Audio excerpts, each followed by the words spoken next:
Welcome to inside India tour and travels YouTube channel. Hi friends, നമ്മളിപ്പോൾ കുത്തബ്മിനാറിലാണുള്ളത്. നമുക്ക് ഈ കുത്തബ്മിനാറിൻ്റെ ചരിത്രം ഒന്ന് നമുക്ക് നോക്കാം. നമ്മളിപ്പോൾ കാണുന്നത് കുത്തബ്മിനാറിനോട് ചേർന്ന് ഒരു ഫ്ലൈറ്റ് പോകുന്നതാണ്. എയർപോർട്ടിനടുത്താണ്, ഡൽഹി എയർപോർട്ടിനടുത്താണ് കുത്തബ്മിനാർ സ്ഥിതി ചെയ്യുന്നത്. നമുക്ക് ഒരു 12 കിലോമീറ്റർ ഇവിടുന്ന് എയർപോർട്ടിലേക്കുള്ളൂ. അപ്പോൾ നമ്മൾ ഈ കുത്തബ്മിനാറിൻ്റെ ചരിത്രം നോക്കുകയാണെങ്കിൽ 1199 കുത്തബ്മിനാർ പണിയാൻ സ്റ്റാർട്ട് ചെയ്തത്. അഫ്ഗാനിസ്ഥാൻ രാജാവായ മുഹമ്മദ് ഗോറിയുടെ സൈന്യാധിപനായിരുന്നു കുത്തബുദ്ദീൻ ഐബക്ക്. മുഹമ്മദ് ഗോറിയുടെ മരണശേഷം കുത്തബുദ്ദീൻ ഐബക്ക് രാജാവാവുകയും പൃഥ്വിരാജ് ചൗഹാനെ തോൽപ്പിച്ച് ഡൽഹി പിടിച്ചെടുക്കുകയും ചെയ്തു. പൃഥ്വിരാജ് ചൗഹാനെ തോൽപ്പിച്ചുള്ള ഒരു വിക്ടറി സിമ്പലാണ് കുത്തബ്മിനാർ. 3 രാജാക്കന്മാരുടെ കാലത്താണ് നമ്മൾ ഈ കുത്തബ്മിനാറിൻ്റെ പണി തീർത്തത്. കുത്തബുദ്ദീൻ ഐബക്ക്, ഇൽത്തുമിഷ്, അലാവുദ്ദീൻ ഖിൽജി.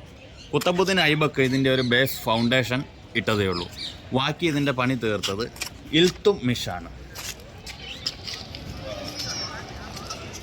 ഈ കാണുന്നതാണ് കുത്തബ്മിനാറിൻ്റെ ഡോറ്. ഇപ്പോൾ ഇതിൻ്റെ അകത്തേക്ക് ആൾക്കാരെ കയറ്റുന്നില്ല. ഈ കുത്തബ്മിനാറിൻ്റെ മോളി വരെ എത്താൻ വേണ്ടിയിട്ട് 399 പടികളാണുള്ളത്. പണ്ട് ഇതിൻ്റെ മുകളിലേക്ക് ആൾക്കാരെ കയറ്റി വരുന്നു. അതിനൊരു ഇൻസിഡൻറ്റ് നടന്ന് കുറച്ച് സ്കൂൾ പിള്ളേർ മരിച്ചു പോവുകയൊക്കെ ചെയ്തു. അങ്ങനെ ഇതിൻ്റെ മുകളിലേക്ക് ആളെ കയറ്റുന്നത് നിർത്തി. ഇതിൻ്റെ ഉയരം എന്ന് പറയുന്നത്, കുത്തബ്മിനാറിൻ്റെ ഉയരം എന്ന് പറയുന്നത് 72.3 മീറ്ററാണ് കുത്തബ്മിനാറിൻ്റെ ഉയരം. ഇതിൻ്റെ അടിഭാഗത്തെ വ്യാസം എന്ന് പറയുന്നത് 26.4 മീറ്ററാണ്. കുത്തബ്മിനാറിനെ സംബന്ധിച്ചുള്ള ചരിത്രങ്ങളൊക്കെ നമുക്കിവിടെ പല സ്ഥലങ്ങളിലായിട്ട് ഡിസ്ക്രിപ്ഷൻ ചെയ്ത് നമുക്ക് കാണാൻ പറ്റും. കുത്തബ്മിനാർ എല്ലാവർക്കും ഒരു തെറ്റിദ്ധാരണയുണ്ട്. കുത്തബുദ്ദീൻ ഐബക്കിൻ്റെ പേരിലാണ് കുത്തബ്മിനാർ അറിയപ്പെടുന്നതെന്ന്. കുത്തബുദ്ദീൻ ഐബക്കിൻ്റെ പേരിലല്ല കുത്തബ്മിനാർ അറിയപ്പെടുന്നത്. ഇത് ഒരു മുസ്ലിം സൂഫി, കുത്തബുദ്ദീൻ ബക്തിയാർ കാക്കി എന്ന് പറയുന്ന ഒരു മുസ്ലിം സൂഫിയുടെ സ്മരണാർത്ഥമാണ് ഒരു കുത്തബ്മിനാർ എന്ന പേര് വന്നത്. ഇനി നമ്മളിത് അടുത്തത് കാണുന്നത് അന്നത്തെ കാലത്ത് ഇതിൻ്റെ മെയിൻ എൻട്രൻസ് ആയിരുന്നു. ഈ മെയിൻ എൻട്രൻസ് അലായി ദർവാസ എന്നാണ് പറയുന്നത്. 1311 അലാവുദ്ദീൻ ഖിൽജിയാണ് ഇത് പണിത്. അലാവുദ്ദീൻ ഖിൽജി പണിതുകൊണ്ട് ഇതിൻ്റെ പേര് അലായി ദർവാസ എന്ന് അറിയപ്പെടുന്നു. നമുക്കതിൻ്റെ അകത്തേക്ക് ഒന്ന് കയറി.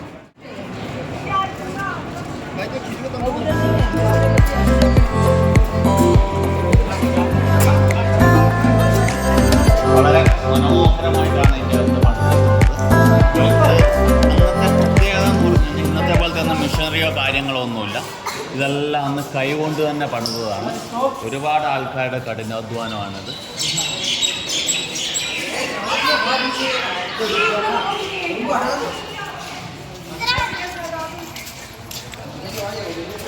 ഇവിടെ അപ്പം നമുക്ക് മാർബിളും കൂടെ മിക്സ് ചെയ്തിട്ടുള്ള പണിയാണ് ഇവിടെ നമുക്ക് കാണാൻ കഴിയുന്നത്. മാർബിളും റെഡ് സാൻഡ് സ്റ്റോണും കൂടെ മിക്സ് ചെയ്തിട്ടുള്ള പണിയാണ് ഈ അലായി ദർവാസയിൽ നമുക്ക് കാണാൻ കഴിയുന്നത്. ഇത് ഒരു മുസ്ലിം സൂഫിയുടെ 1500-ാം നൂറ്റാണ്ടിൽ ജീവിച്ചിരുന്ന ഇമാം സമീൻ എന്ന് പറയുന്ന ഒരു മുസ്ലിം സൂഫിയുടെ ടോംബാണ് നമ്മൾ ഈ കാണുന്നത്.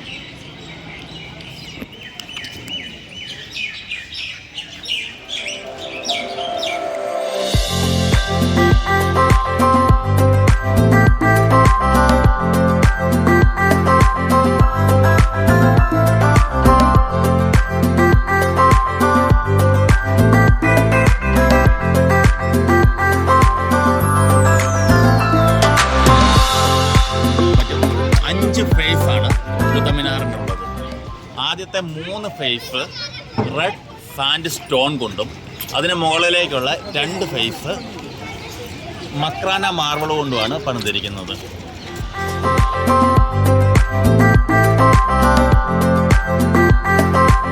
നമ്മളിവിടെ ഈ കാണുന്നത് ഇന്നത്തെ കാലത്ത് മദ്രസയാണ്. ഇത് കാജിഫ് മദ്രസ എന്നാണ് ഇത് അറിയപ്പെടുന്നത്. നമ്മൾ ഇവിടുന്ന് പോകുന്നത് ഇൽത്തുമിഷിൻ്റെ ടോംബിലേക്ക്. തുർക്കിസ്ഥാനിൽ നിന്ന് സഹോദരങ്ങൾ ഒരു വ്യാപാരിക്ക് ഇൽത്തുമിഷിനെ വിറ്റതാണ്. ഇൽത്തുമിഷ് അങ്ങനെ കൈമറിഞ്ഞ് നമ്മുടെ കുത്തബുദ്ദീൻ ഐബക്കിൻ്റെ കൈകളിലെത്തി. ഇൽത്തുമിഷ് ആൾ നല്ലൊരു മിടുക്കനായിരുന്നു. അങ്ങനെ ഇൽത്തുമിഷിൻ്റെ മിടുക്ക് കണ്ട് കുത്തബുദ്ദീൻ ഐബക്ക് തൻ്റെ മകളെ ഇൽത്തുമിഷിന് മാരി ചെയ്ത് കൊടുക്കുകയും ചെയ്തു. അങ്ങനെ കുത്തബുദ്ദീൻ ഐബക്കിന് ശേഷം ഇൽത്തമിഷായി ഈ ഡൽഹിയിലെ രാജാവ്. ഡൽഹി ആര് ഭരിക്കുന്നോ അവരെ ആയിരുന്നു അന്നത്തെ കാലത്ത് ഇന്ത്യ ഭരിക്കുന്നവരെന്ന് പറഞ്ഞുകൊണ്ടിരുന്നത്.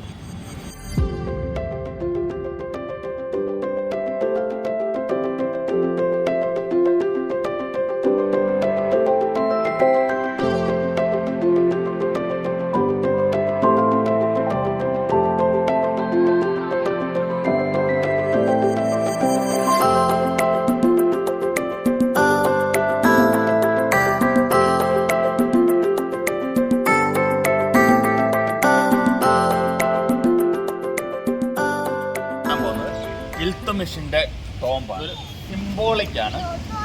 ഇൽത്തുമിഷിനെ ആക്ച്വലി ഇവിടുന്ന് ഒരുപാട് ഡെപ്തിലാണ് അടക്കം ചെയ്തിട്ടുള്ളത്. ഇപ്പം നമ്മൾ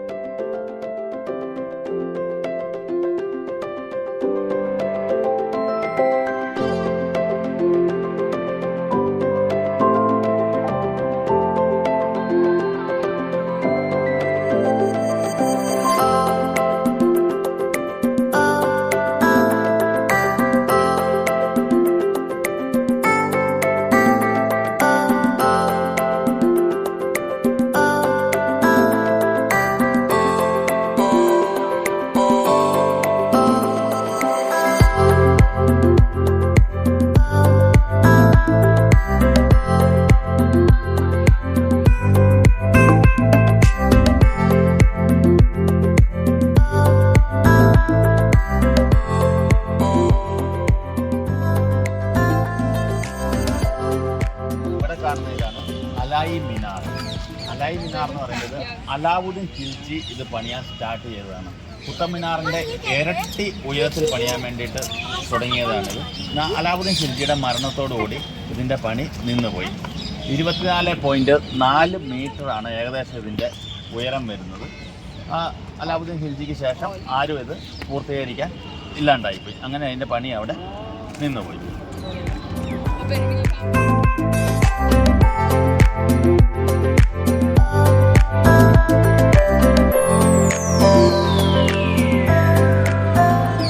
നമ്മൾ ഇപ്പോൾ എത്തി നിൽക്കുന്ന ഇതാണ് മസ്ജിദ്. കൂബത്തുൽ ഇസ്ലാം മസ്ജിദ് എന്നാണ് ഇത് അറിയപ്പെടുന്നത്. ഇവിടെ ഒരുപാട് തൂണുകളൊക്കെ ഉണ്ട്. തൂണുകളിലൊക്കെ ഒരുപാട് കൊത്തുപണികളും കാര്യങ്ങളുമൊക്കെ ഇവിടെ നമുക്ക് കാണാൻ പറ്റുന്നുണ്ട്. ഇതിൻ്റെ അകത്ത് തന്നെയാണ് നമുക്ക് അയൺ പില്ലറും കാണാൻ പറ്റുന്നത്. അപ്പോൾ നമുക്ക് അയൺ പില്ലറിൻ്റെ അങ്ങോട്ട് പോകാം. നമുക്കിവിടെ ഈ അയൺ പില്ലർ കാണാൻ പറ്റുന്നുണ്ട്. ഈ അയൺ പില്ലർ AD 400-ാം നൂറ്റാണ്ടിൽ ചന്ദ്രഗുപ്ത മൗര്യൻ്റെ കാലത്തുള്ളതാണെന്ന് പറയപ്പെടുന്നു. അപ്പോൾ നമ്മളിങ്ങനെ കൈ ഇങ്ങനെ കെട്ടിക്കഴിഞ്ഞാൽ ഇതിൻ്റെ പുറകിലേക്ക് എത്തില്ല എന്ന് പറയപ്പെടുന്നു. ഇത് പല ഹിസ്റ്ററികൾ ഇതിനെക്കുറിച്ച് പറയുന്നുണ്ട്. ഇതിൻ്റെ ഇത്രയും വർഷങ്ങളും കാലങ്ങളുമായിട്ട് ഇത് തുരുമ്പിച്ചിട്ടില്ല എന്നുള്ളതാണ് ഇതിൻ്റെ പ്രത്യേകത. ഇത്രയും AD 400 തൊട്ട് ഇത്രയും മഴയും കൊണ്ട് വെയിലും കൊണ്ട് എന്നിട്ടും ഇത് തുരുമ്പിച്ചിട്ടില്ല. ഇത് തുരുമ്പിക്കാത്തതിൻ്റെ കാരണം ഇത് ഫോസ്ഫറസ് കൂടുതലായിട്ട് ഇതിൻ്റെ അകത്ത് ചേർത്തത് കൊണ്ടാണ് ഇത് തുരുമ്പിക്കാത്തതെന്നും പറയപ്പെടുന്നു. കാരണം അറിയത്തില്ലെന്നും പറയപ്പെടുന്നു.